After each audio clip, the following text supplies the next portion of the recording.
On the next Talking with Mr. Steve, we're taking it way back to one of the wildest eras ever to hit the dance floor. The rise of Pop Lockin' and Boogaloo. Where you at, man? Along with some robot and breaking too. Get the story, style as we bust a move on what made that culture so smooth. All right here on Talking with Mr. Steve.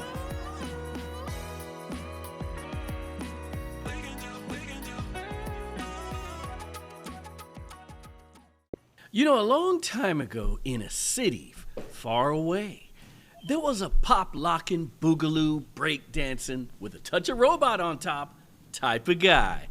And yes, I brought the receipts.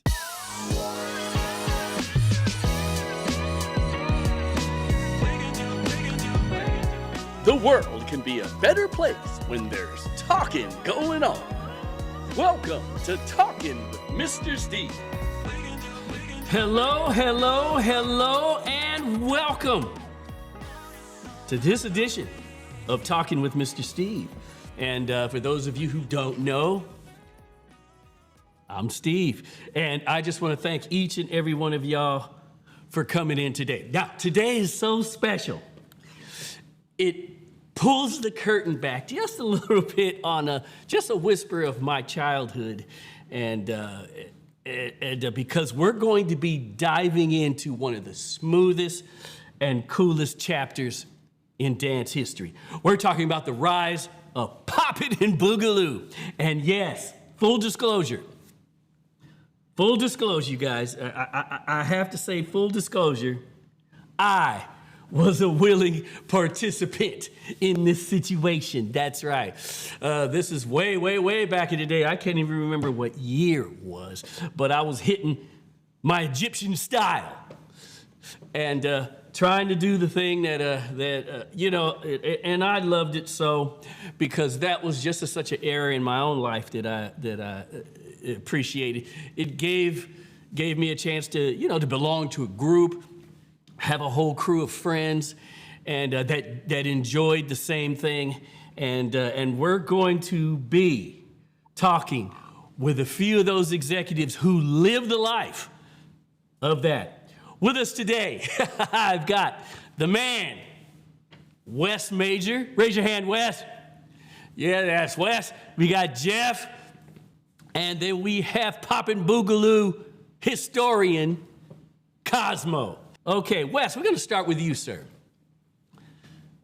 What was it like to be a part of such a new dance craze? What was it like? Well, the reality is that at the time of becoming a part of the new dance craze, I didn't know a whole lot about Popin. And as a result of, I'm going to talk about Jeff Ramsey because he was one of the instrumental players in terms of pulling the group together phase 2. But it was exciting because it was something new. It was something that I'd never seen before, something that I'd never experienced, and it became very contagious, to tell you the truth. And I'm so glad to have spent some of my early years popping and taking advantage of some of the things I've learned even from some of the other players that were out there dancing as well in the dance craze. So it was a great era. Now tell me, Michael Jackson, we all know him so well. He had to have boots to be able to do what you do. Your signature move, sir. The signature move, the lean. Yeah. Tell us how that came to be. Yeah. Well, once again, it was just one of those things. You spend hours in the mirror practicing, trying to find that one thing that separated you perhaps from somebody else when you're dancing. And that was something that I saw somebody else do something similar, and I said, you know what? I think I need to go ahead and try this on my own and see what I can do to perfect this. And that lean was one of my signature moves, in addition to not just posing, but actually walking with the lean in and of itself in sort of slow motion, more to speak. Doc, just for a second, talk about some of those Popin battles. Oh boy, I had to pull that one out. Give us a quick, short story of a battle that you remember. And there's so many of them. I mean, anytime you went out to a party, especially in the neighborhood or maybe something at the convention center and whatnot, there was always going to be some battles going to be taking place. And, a battle is simply nothing more than being called out by somebody else or another group that says, you know what, I want to take you on competition. And we had so many different battles that I remember at the convention center one year, it was a huge dance party. And, you kind of go in there with your group and before you know it, you might hit a move and here comes somebody else. Okay, look, you know what? I got to step in the ring too. And a little bit. And it's kind of like, I call you out, you call me out. Let's go ahead, let's do this thing. Wes, I tell you, that was some exciting times. Sir Jeff. Oh, we lost Cosmo. Oh no. Sir Jeff, you gotta tell me, my man. You gotta tell me. Phase 2 had a reputation for being one of the clean, sharp, ahead of the curve type of groups. Tell us a little bit about what separated this Phase 2 group from the rest of the gang, for the rest of the groups. Well, I think what separated us from a lot of the other groups was our friendship. Because we were tight, we hung out together, we practiced together hours and hours. We got to know each other and we respected each other. And once we all had the same goal. We wanted to be the best. We wanted to be the top group out there. Okay. Yes, as you know, when you go live, stuff be happening. Look like we did we got Cosmo back, so that's excellent. Now, Jeff, again, talk about training and working to try to to be the best. I know you mentioned or was mentioned about some of the hours that were taken to try to perfect these moves. Tell us a little bit about that. Well, we get together, even now, trying to put this together was tough, I know, on you trying to get the schedule, but we all had our schedules. We all had things we had to do. We were young. We wanted to be here, there, and everywhere, but we did have that one thing, and that was we're going to get together and we're going to do this thing. And when we did get together, we all had different ideas about, hey, this move might work or this move might work. What song should we use? What does, the different things like that. And we were able to actually all come together and put it together as one.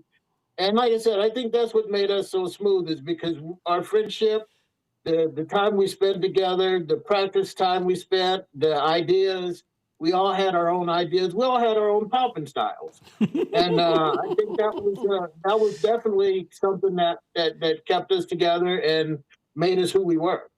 I tell you, it's wild. Give me a favorite moment that you remember, sir. A favorite moment that makes you smile even today. Now, before I even go there, I know there's thousands of bathrooms in the world where that mirror is there, where a lot of folks are saying, I can come back. Give me a favorite memory. I think my favorite memory was when we went to Vallejo. We got the invitation to go to Vallejo, and we got there, and there was a lot of different groups there. There was a lot of different styles. Again, we had practiced our moves. We were sharp on it. We we got out there and we did our thing. At first, I think we were a little hesitant. When we saw the other groups there, we were like, oh man, I had never seen that move before, or that's kind of different. But when it came showtime, man, we put it on. And when we put it on, I mean, to this moment, I still get chills when I think about us being there. And I could see the corner, out of the corner of my eye, all of the group, and we were dead on. We were on point. There was no doubt about it.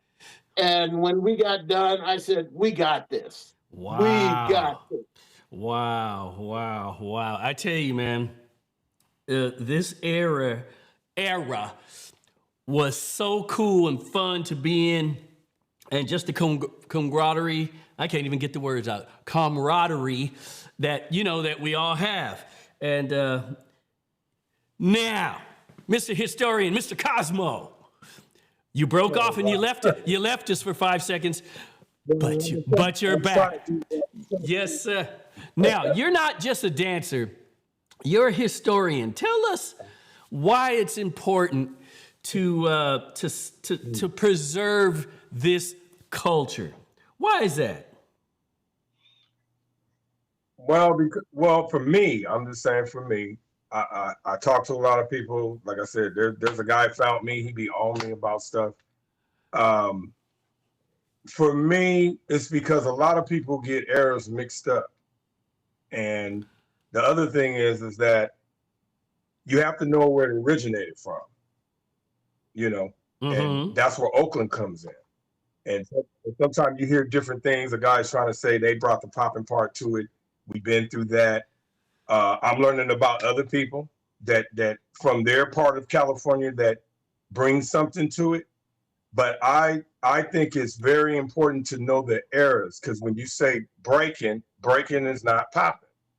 When you say locking is not popping. I'm talking about now when I came into the game, and everybody know I come from getting it from the derbies, okay, like Herman and Frank. That's who taught me. So I saw that directly kind of coming, even before I thought about dancing. So that's the part to me that's very important. And then there's a part where we are in that equation. SAC, believe it or not, people are looking for SAC dancers, man, in our era right now. Wow. I tell you. Now, hey, yeah. Now tell me this. According to Wikipedia, yeah, what a source, yeah. Boogaloo started back in Oakland in the 60s. Popin was in Fresno, 1970, and breaking back in the in the Bronx in the late 1960s. And now you guys, you got to tell me.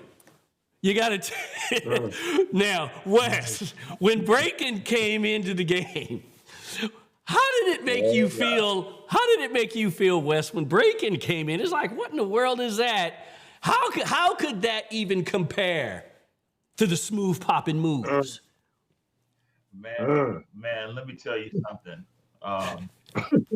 Breaking, I respected breaking, but that also aged me out because breaking required you to put the cardboard down, spin on your head, rotate your legs and your body in all different positions. And it required a special skill and a level of flexibility that I just didn't have at the time. You know what? It's time to get out of the game and move on. And, as I wouldn't mind trying to do it, and I think I tried a little bit, but I'm like, you know what? I got to stand upright and I got to move upright, because on the back stuff spinning around and having a helmet on your head at that time, breaking your neck on top of that, that's what you're doing. Now, guys, I had planned to put another camera off on the side and back over there, because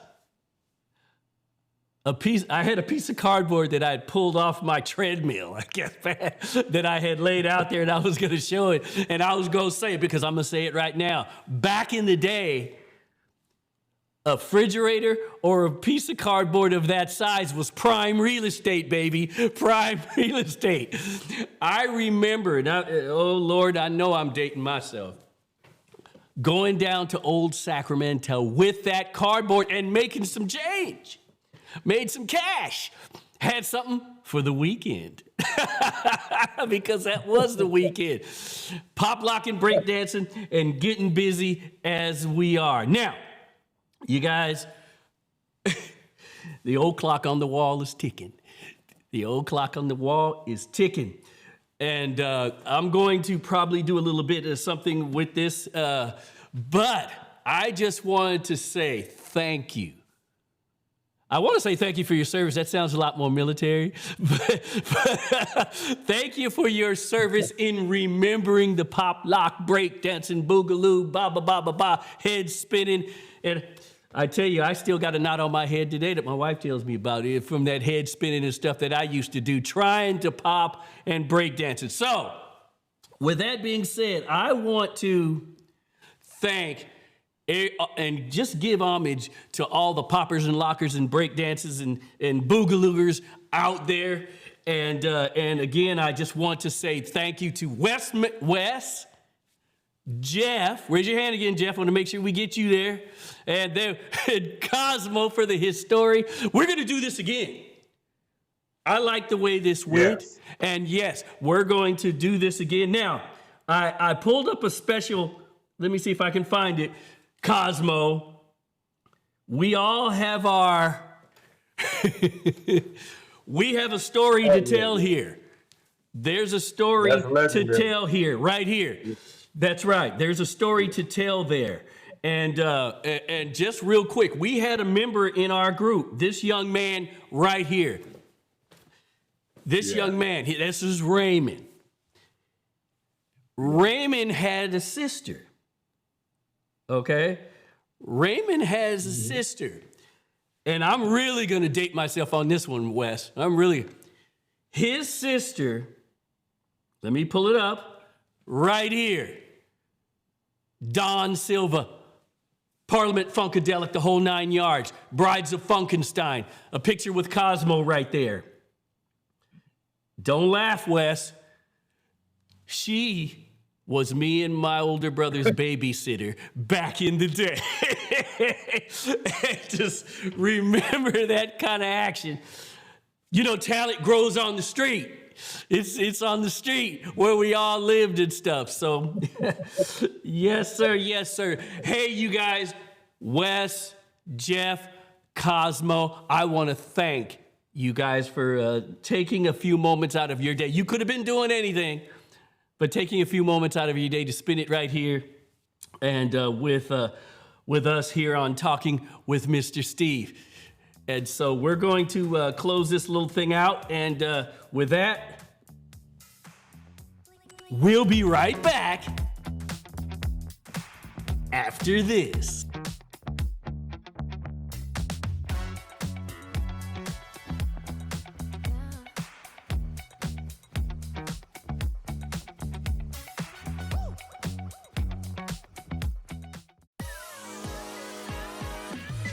Hey, just want to jump in here just to say thank you for watching. And please like and subscribe to our new channel so you don't miss a beat when we have a new show. So we'll see you on the next one right here on Talking with Mr. Steve.